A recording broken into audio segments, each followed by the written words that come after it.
সংসদে কি হচ্ছে আমরা কিছুই বুঝতে পারছি না। মাননীয় বিরোধী দলীয় নেতা। ধন্যবাদ মাননীয় স্পিকার। এই সংসদ দেশের সর্বোচ্চ সম্মানের জায়গা। যারা এখানে নির্বাচিত হয়ে এসেছেন, দেশের জনগণের সমর্থন, ভোট, ভালোবাসা, শ্রদ্ধা নিয়ে এসেছেন। আমরা সকল সদস্যের প্রতি শ্রদ্ধা জানিয়ে বলবো, কোনো সংসদ সদস্য যখন দাঁড়িয়ে কোনো কথা বলবেন, তা নিয়ন্ত্রণ অথবা তাকে এলাও করার একক এখতিয়ার হচ্ছে মাননীয় স্পিকারের।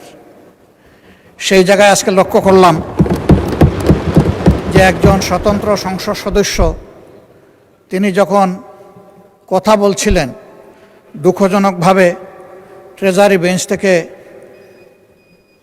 সম্মানিত কিছু সদস্য এমন কিছু অঙ্গভঙ্গি করেছেন যেটা আমার বিবেকে আঘাত লেগেছে। আমি এটা আশা করি না। এমনকি আমি এও লক্ষ্য করলাম, একবার দুইবার নয়, 4 বার 5 বার নির্বাচিত হয়ে এই সংসদে যারা এসেছেন তাদের কেউ কেউ এই কাজটা করেছেন।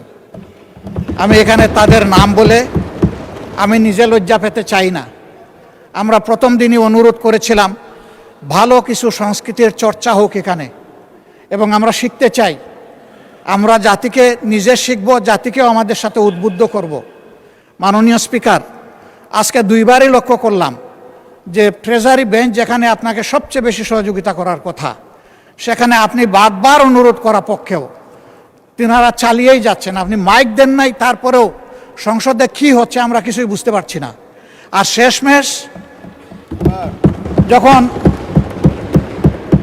মাননীয় সংসদ সদস্য রুমিন ফারহানার বক্তব্য চলছিল, বিষয়টা একেবারেই অগ্রহণযোগ্য যা করা হয়েছে। আমি এটার জন্য দুঃখ প্রকাশ করছি এবং আমি এটার নিন্দা জানাতেও বাধ্য হলাম। ধন্যবাদ মাননীয় স্পিকার। ইউএফটি ফার্স্টের সাথে ট্রেড করুন যে কোনো জায়গা থেকে। ক্যাম্পাসে ক্লাসের ফাঁকে, ঢাকার জ্যামে বসে কিংবা ঘরে বসে ট্রেডিং এখন হাতের মুঠোয়। তাই ট্রেড করুন যখন খুশি, যেখানে খুশি।